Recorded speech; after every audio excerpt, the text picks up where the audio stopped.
Eye opener for September 5th, 2024. Should a great economy be an affordable economy? If no one can afford to buy anything, is that a good economy? In America, the richest nation to ever exist in our known history, our leaders brag about how great our economy is today. How could we have a great economy if there is no exchange of goods or services? Following is the definition of the word economy. Careful, thrifty management of resources, such as money, materials, or labor. How can there be management if there is no exchange of resources? In America, resources like money have been made more scarce through things like stagnant wages, which led to growing wealth inequality, while other resources have been made less accessible through things like inflation. Housing, transportation, food, and other necessities have become unaffordable to more Americans, as the leaders they've so ignorantly elected and re-elected for years and decades have done everything in service of the rich and little to nothing in service of the majority. Houses became unaffordable because corporations were allowed to outbid real homeowners.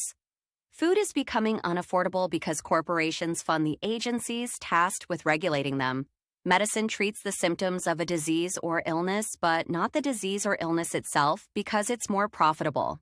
Water is poisoned with lead because it's cheaper than updating the pipes or getting the water from a source that doesn't corrode the pipes. Cars cost as much as homes did a few years ago because car companies say they should. I don't know why cars cost so much. Maybe the answer is in the clip below. Stay ignorant and, by all means, just keep believing the crap our leaders keep telling us. Everything is great.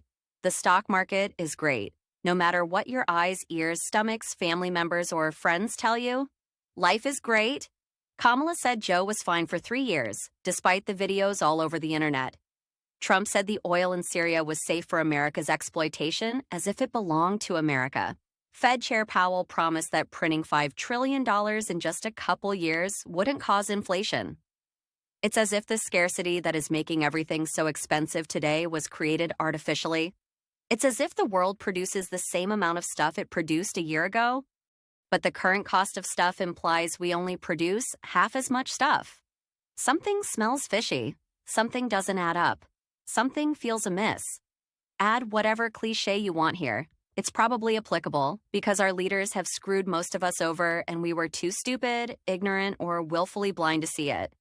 So, sleep easy tonight because your future may still be intact, at least for the next few hours. And besides, it definitely isn't as bleak as your kid's future.